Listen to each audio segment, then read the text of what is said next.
Hello student, प्यारे बच्चों। आज की इस वाली वीडियो में हम लोग चैप्टर नंबर 4 जो क्यूब एंड क्यूब रूट है इसका एक बेसिक से इंट्रो करने वाले हैं। अगर आपने स्क्वायर और स्क्वायर रूट का वीडियो देखा है तो ये उसके सामने कुछ भी नहीं, बस वो छोटा भाई था, ये उससे बड़ा भाई है। स्क्वायर का मतलब क्या होता है कि किसी भी नंबर का उसी नंबर से 2 बार मल्टीप्लाई करना। क्यूब का मतलब होता है उसी नंबर का सेम नंबर से 3 बार मल्टीप्लाई करना। जैसे हम लोग ने क्या देखा था कि 2 × 2 = 4 होता था, तो हमारा 2 का जो स्क्वायर कहलाएगा उसको अपन 4 लिखते थे। सेम टू सेम उसी तरीके से 2 × 2 × 2 जो होता है वो 8 होता है। यानी 2 का जो क्यूब होगा, पावर में जो 3 रहता है ना, उसको ही क्यूब कहा जाता है। तो ये हमारा 8 कहलाएगा। बस यही है क्यूब और स्क्वायर में अंतर। जो रूल आपने वहाँ पर पढ़े हैं उसमें से कुछ रूल यहाँ पर भी आपके यूज़ होंगे, है ना। बहुत सारे रूल अलग भी हो जाएंगे। तो जो बेसिक है वो आपने ये तो समझ लिया कि क्यूब होता क्या है। ये नंबर क्यूब कहलाता है और ये उसका क्यूब रूट कहलाएगा। यानी अगर अपने को बोला जाए कि 8 का क्यूब रूट निकालिए तो कितना होगा, इसके बारे में भी आपको आगे एकदम डिटेल में समझाऊंगा। फिलहाल बस इतना ही समझो, ठीक है। इसके बाद आपके में एकदम इंपॉर्टेंट क्वेश्चन ये आता है कि किसी भी हमारे पास अगर ऑड नंबर है तो उसका जो क्यूब होगा वो क्या होगा। तो ध्यान रखना कि जो ऑड नंबर होता है उसका क्यूब भी ऑड होता है और इवन नंबर का क्यूब इवन होता है। फॉर एग्जाम्पल 2 का हमने क्यूब देखा 8 होता है ना, उसी तरीके से अगर आप 3 का क्यूब निकालोगे तो वो 27 निकलेगा। 3 × 3 × 3 जब करोगे आप तो 27 हो जाएगा। एंड अगर अपन 4 का देखते हैं, 4 का क्यूब कितना होता है, तो 4 × 4 करोगे तो आपका 64 होगा। अगर 5 का क्यूब देखते हो तो आपको वो 125 हो जाएगा। तो आप यहाँ पर देखोगे कि अगर इवन नंबर है तो उसका क्यूब भी इवन आ रहा है, अगर ऑड नंबर है तो क्यूब भी ऑड ही आ रहा है। देखो यहाँ पर ऑड का ऑड आ रहा है क्यूब, ठीक है। तो ये चीज़ ध्यान रखना, इससे रिलेटेड क्वेश्चन आते हैं। अब वहाँ पर हमने जो पिछला वाला एक्सरसाइज किया था तो वहाँ पर हमारे पास एक क्वेश्चन आ रहा था ना कि which of the following are cube of even number या फिर ऑड नंबर, जिससे वहाँ पर स्क्वायर वाला आ रहा था। तो ये जो मैंने भी आपको एक रूल बताया कि इवन का क्यूब इवन होगा, ऑड का क्यूब ऑड होगा, उससे आपका ये क्वेश्चन सॉल्व हो जाएगा। क्वेश्चन नंबर 5 और 6। एक क्वेश्चन आपके पास और आता है, अगर आप क्या बोलते हो ऑब्जेक्टिव वाले क्वेश्चन सॉल्व कर रहे हो या फिर कहीं पर भी ना 1-2 नंबर का क्वेश्चन पूछ दिया जाता है कि जो दिए हुए 4 नंबर हैं इसमें से कौन क्यूब है या कौन स्क्वायर है। जैसे स्क्वायर चैप्टर में पूछा जाता था कि ये जो फॉलोइंग 4 नंबर्स हैं इनमें से कौन जो होगा एक परफेक्ट स्क्वायर होगा। तो हम लोग ने वहाँ पर क्या देखा था कि अगर लास्ट में 2, 3, 7 और 8 है तो वो हमारा परफेक्ट स्क्वायर नहीं होता था। परफेक्ट स्क्वायर, ठीक है, ये नहीं होते थे। अगर लास्ट में अगर किसी भी नंबर के 2, 3, 7, 8 है तो परफेक्ट स्क्वायर नहीं होता था। ये मैंने आपको रूल बताया था। उसके अलावा जीरो वाला भी रूल था, बहुत सारे रूल थे।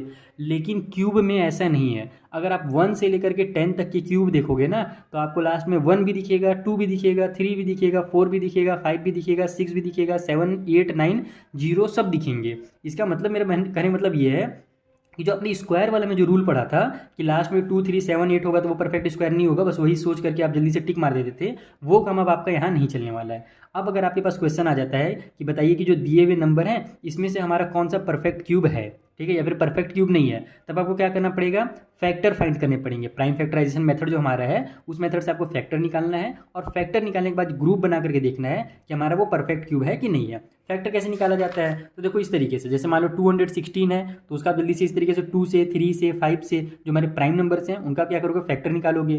फिर आप देखोगे कि 2, 2, 2 का 3 ग्रुप बन रहा है। जैसे वहाँ पर स्क्वायर रहता था तो अपन 2-2 का ग्रुप बनाते थे। अब क्यूब निकाल रहे हैं तो अपन को क्या करना पड़ेगा, 3 का ग्रुप बनाना पड़ेगा। तो यहाँ पर हमारा 3 का ग्रुप बन गया, यहाँ पर हमारा 3 का ग्रुप बन गया। तो 3, 2, 2, 2 3 बार थे तो एक बार 2 लिख दो, 3, 3, 3 3 बार थे तो एक बार 3 लिख दो। तो 2 × 3 हो जाएगा हमारा, तो ये हो जाएगा हमारा 6। यानी कि जो हमारा 216 है वो कितना है, 6 का क्यूब है। 2 × 3 कितना होता है, 6 होता है। तो ये हमारा 6 का क्यूब हो जाएगा। यानी अगर आप 6 × 6 करोगे ना तब जाकर के आपका 216 आएगा। जैसे मैंने 5 का बताया था ना आपको, 5 का क्यूब 125 होता है, वैसे 6 का क्यूब जो होता है वो 216 होता है। 7 का हमारा 343 होता है। इसी तरीके से आप पूरे लगभग 10 तक की क्यूब याद कर लो कम से कम, उससे आपको जो काम होगा थोड़ा आसान हो जाएगा। मैंने आपको हमेशा कहा है कि स्क्वायर 20 तक और क्यूब कम से कम 10 तक याद रहना चाहिए। उससे जब आप सॉल्व करोगे क्वेश्चंस ना तो आपको बहुत हेल्प मिलेगा। तो ये कुछ बेसिक चीज़ आपको मैंने बता दिया। अब हमारा जब ये वाला आपका कंप्लीट हो जाएगा, हाँ ये मैंने ऑड वाला भी बता दिया आपको, इवन वाला भी बता दिया। एक रूल और ध्यान रखना, कभी भी हमारे पास अगर कोई भी निगेटिव नंबर है तो उसका जो क्यूब होगा वो भी निगेटिव ही होगा। केवल क्यूब ही नहीं, जैसे कि मान लो हमारे पास पावर में अगर मान लो कोई भी ऑड नंबर है, ध्यान रखना यहाँ पर क्यूब दिया हुआ है ना कि किसी भी क्यूब नेगेटिव अगर क्यूब है तो उसका जो आंसर होगा वो भी नेगेटिव में आएगा। तो ये केवल क्यूब के लिए वर्क नहीं करता है, किसी भी ऑड नंबर के लिए। अगर पावर में मान लो आपके पास 7 दिया हुआ है, 5 दिया हुआ है, या फिर मान लो 513 दिया हुआ है, तब उस कंडीशन में क्या करोगे आप, -1 × -1 513 टाइम करोगे क्या, बिल्कुल नहीं। आप देखोगे कि मैं आपको एकदम शॉर्टकट ट्रिक बता दे रहा हूँ कि अगर पावर में ऑड नंबर है, यहाँ पर हमारे पास माइनस वाला निगेटिव नंबर है, तो जो हमारा आंसर आएगा वो माइनस वाला नंबर ही आएगा। हम जानते हैं कि 1 का मल्टीप्लाई हम कितना बार करें हमारा 1 ही आएगा, लेकिन आपको पावर देखना है कि पावर में अगर ऑड नंबर है तो हमारा -1 आ जाएगा। उसी तरीके से अगर -1 के पावर में आपके पास इवन नंबर है, जैसे मान लो बहुत बड़ा नंबर ले लेते हैं अपन, 2022 चल रहा है ना, तो यही ले लेते हैं कि -1 की पावर में 2022 है, तो आप क्या करोगे, -1 मल्टीप्लाई -1 2022 बार करोगे क्या? बिल्कुल नहीं। आप देखोगे पावर में हमारे पास इवन नंबर है, लास्ट में 2 है यानी कि इवन नंबर है, तो हमारा जो आंसर होगा वो प्लस में होगा। तो किसी भी निगेटिव नंबर का क्यूब जो होता है वो निगेटिव इसीलिए होता है क्योंकि पावर में जो 3 है वो क्या है, ऑड है। अगर यहाँ पर पावर में 4 रहता, 6 रहता, 10 रहता, तब हमारा जो आंसर आता है वो पॉजिटिव आता। ये सब कुछ बेसिक से रूल्स हैं, इसको आपको दिमाग में रखना है। उसी तरीके से एक रूल हमने वहाँ पर पढ़ा था कि अगर कंप्लीट के पावर में स्क्वायर रहता था तो वो न्यूमरेटर के लिए भी था और डिनोमिनेटर के लिए भी था। उसी तरीके से अगर क्यूब है तो वो भी न्यूमरेटर के लिए भी है और डिनोमिनेटर के लिए भी है। तो ये बेसिक चीज़ें हो गई। अब आते हैं हम लोग शॉर्टकट मेथड में कि क्यूब को सॉल्व करने का, जैसे वहाँ पर स्क्वायर को निकालने के लिए हमारा डायगोनल मेथड था और एक और कॉलम मेथड था, है ना। तो मैंने आपको वहाँ भी बताया था ये सब जो मेथड्स होते हैं ना, इसको भले शॉर्टकट बोला जाता है लेकिन एक्चुअली ये शॉर्टकट नहीं होते हैं, ये लॉन्ग कट होते हैं। आप इसको इंटरेस्टिंग मेथड बोल सकते हो लेकिन शॉर्टकट नहीं बोल सकते। जैसे फॉर एग्जाम्पल मेरे को बोला जा रहा है यहाँ पर कि फाइंड द वैल्यू ऑफ 29 का cube by this shortcut method. Shortcut का मतलब क्या होता है, छोटा। जैसे हम लोग लंबा रास्ता चलते हैं, एक शॉर्टकट रास्ता होता है, छोटा रास्ता होता है। अब मेरे को अगर 29 का क्यूब निकालना है तो सबसे पहले अगर मुझे शॉर्टकट मेथड से बोला जा रहा है तो मुझे एक फॉर्मूला याद करना पड़ेगा, ये वाला, कि a प्लस बी का अगर क्यूब निकालो तो a का cube plus 3a² plus 3ab का स्क्वायर प्लस b का क्यूब। ये फॉर्मूला रटना पड़ जाएगा पहले, तो बिना रटे तो बनेगा नहीं। ये तो ऐसे नहीं है कि तुरंत दिमाग में फिट हो जाए, याद करना पड़ेगा। पहला चीज़ ये हो गया। दूसरा, अब मेरे को इसे 29 दिया हुआ है तो इसमें जो 9 है वो b कहलाएगा और जो 2 है वो a कहलाएगा, ठीक है, ये ध्यान रखना।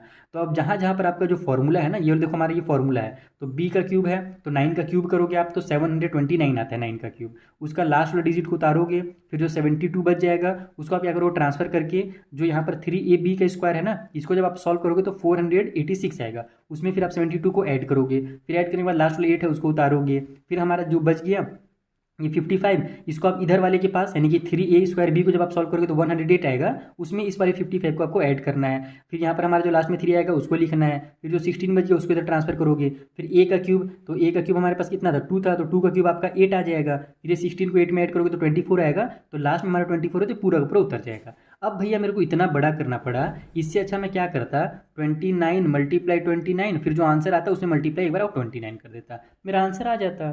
तो यहाँ पर भले इनको शॉर्टकट बोला जाता है लेकिन एक्चुअल में ये शॉर्टकट नहीं होते हैं, इंटरेस्टिंग जरूर होते हैं कि आप इस मेथड से भी आप यूज़ करके क्यूब निकाल सकते हो। मल्टीप्लाई ही एकमात्र रास्ता नहीं है, उसके अलावा भी बहुत सारे मेथड है, तो उसमें से एक मेथड आपको यहाँ पर ये दिया हुआ है। तो इससे भी रिलेटेड कई बार क्वेश्चन आ जाता है, 2-3 नंबर का, 2 नंबर का आता है, ज़्यादा महंगा तो क्वेश्चन नहीं आता इसका, 2 नंबर का आता है। आपका जो अगला एक्सरसाइज है ना 4b, इसमें यही क्वेश्चन दिया हुआ है कि शॉर्टकट मेथड से इनका क्यूब निकालिए। तो आपको पढ़ना तो पड़ेगा, बाकी शॉर्टकट नहीं है, मैंने जैसे आपको पहले बता दिया, इंटरेस्टिंग जरूर है, आप याद कर लेना। मैंने इनके वीडियोस पहले ही बना दिए हैं, एक्सरसाइज 4a 4b का वीडियो मैंने बना दिया है, उन वीडियोस का लिंक आपको ऊपर आई बटन में भी मिल जाएगा और नीचे डिस्क्रिप्शन बॉक्स में मिल जाएगा। साथ ही अब मैं ये जो हमारा इंट्रो है ना, इसके बाद मैं आपको टेस्ट पेपर की जो सॉल्यूशन है वो प्रोवाइड कर दूंगा। टेस्ट पेपर क्योंकि मैंने वीडियो अभी तक नहीं बनाया है तो उसको मैं आपको एकदम डिटेल में समझा दूंगा। जैसे मैंने आपको चैप्टर 1, 2 और 3 के टेस्ट पेपर को सॉल्व कराया है, उसी तरीके से जो आगे के चैप्टर्स है ना उनका भी टेस्ट पेपर मैं कंप्लीट कराऊंगा, आप चिंता बिल्कुल मत करो। तो ये हो गया। अब दूसरी चीज़, एक चीज़ और आपको लास्ट यहाँ पर ध्यान देना है, बाकी सब तो वही रूल है जो पहले आपने पढ़ा हुआ है ना स्क्वायर के लिए, सेम रूल है कि अगर अलग अलग है तो उसको आप एक साथ कर सकते हो, अगर एक साथ है तो अलग अलग लिख सकते हो। जैसे 125 और 64 था, यहाँ पर एक साथ था तो उसको आप अलग अलग इस तरीके से लिख सकते हो, फिर अलग अलग दोनों का square root find cube root find कर सकते हो। बस एक चीज़ ध्यान जरूर रखना है आपको कि जब स्क्वायर हम लोग निकालते थे, जैसे मान लो अपने को 4 का स्क्वायर निकालना है, ठीक है, स्क्वायर रूट निकालना है, तो यहाँ पर अपन 2 नहीं लिखते थे, हम जानते थे कि बस यहाँ पर अपने को इसका ग्रुप बनाना है 2 का, 2 नंबर का ग्रुप बनाना है, तो ये हमारे यहाँ से 2 बाहर निकल जाएगा। लेकिन अगर आप क्यूब रूट निकाल रहे हो तो आपको पावर में जो क्यूब का पावर है ना वहाँ पर 3 लिखना जरूरी है। जैसे आपको 8 का अगर क्यूब रूट निकालना है तो आप डायरेक्ट इसको इस तरीके से √8 नहीं लिखोगे, √8 का मतलब हो जाएगा स्क्वायर निकालना, समझ में आ रहा है मेरी बात ना।